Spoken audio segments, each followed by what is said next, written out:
Hi. So I want to begin with asking a question.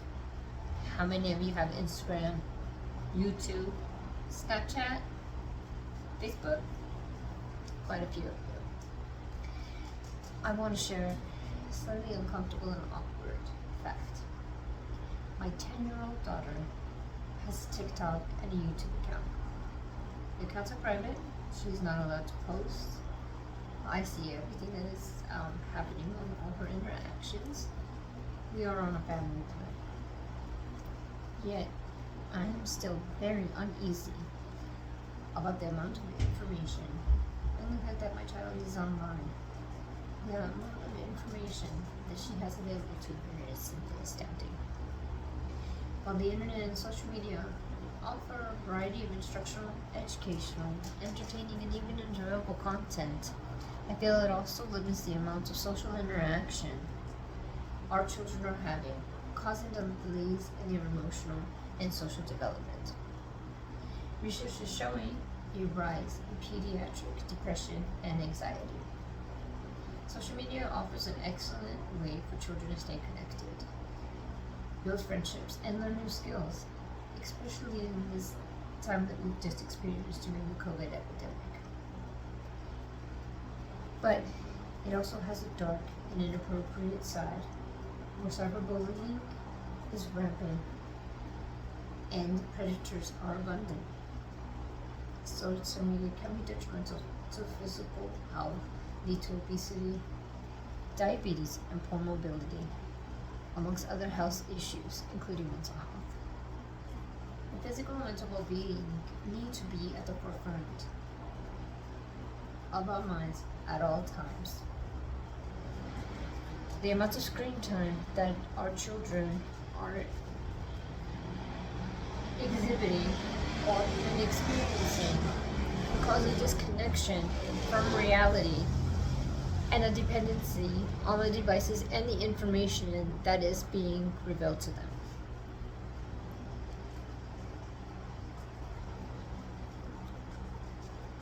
According to an article published in May 2023, more than 35% of 13 to 17-year-olds reported using YouTube, TikTok, Facebook,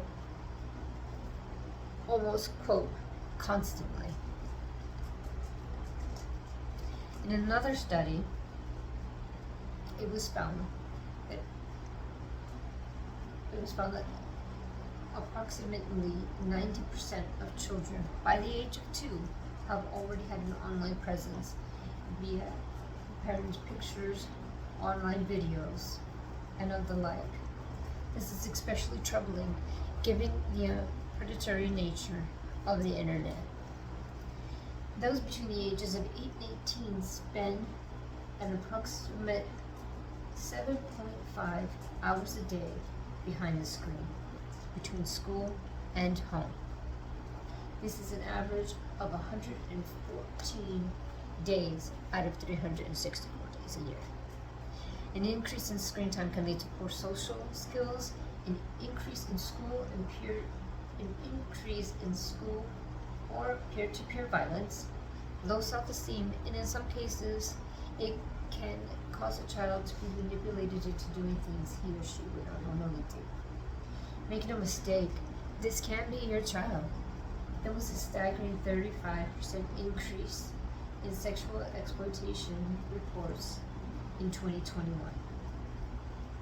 According to an article from ScreeningReveal.com, online predator stats reveal that 20% of kids have been sexually solicited online. 5.7.5 of these children did not tell their parents, and as many as 90% of them will never know that they have been contacted in such an inappropriate way. It is true that while having the internet available can keep our kids connected across the countries, it also has some obvious downfalls. We are a military family. We've traveled all over the world. My oldest son, who is now 17, has friends in multiple places in the country. He uses social media to keep in contact with friends from Germany, Georgia, Alabama, Texas. This, however, has opened the door for his accounts to have been hacked. For approximately a month, he was harassed by this hacker, which led to great stress for not only him, but for me and my family as well. It was a stressful one.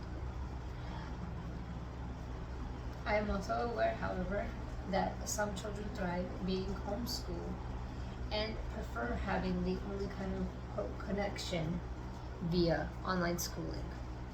But this can also come at the expense of the experiences and interactions that teach us how to grow and to show and find out who we need to be as children to become the adults that we're destined to be. There have also been various studies that have shown an increase in tempers, anxiety, and a poorer ability to manage emotions from those without daily peer interaction. What's the solution? Talking. We keep talking. Keeping the lines of communication open between us and our children is key. Routine discussions, check-ins, setting boundaries, setting rules to ensure the safety is essential. Modeling the behavior we want to see in our children, setting screen time limitations for ourselves and for our children to encourage that one-to-one interaction. Teaching our children to stay in control of their digital footprint and educating them on their responsibility for their safety as well is so imperative. The American Psychology Association recommends monitoring and discussions. They believe it can prevent problematic social media use. In addition, teaching social media literacy reduces the risk of online safety and enables children to spot predatory behaviors and have the confidence to stop or to report the behavior.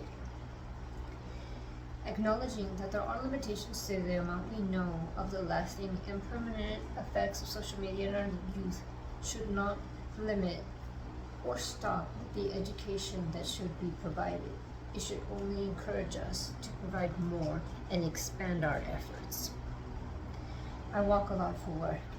One of the most common things that I see are people looking down on their phones. Nobody says good morning anymore.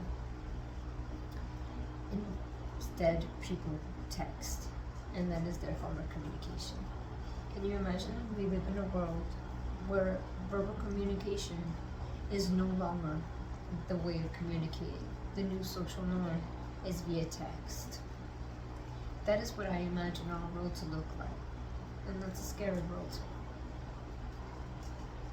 In conclusion, we must pay attention to our children and what they are watching and who they are interacting with. The developing mind is fragile and impressionable, and it's never been more important to impress the relevance of online safety.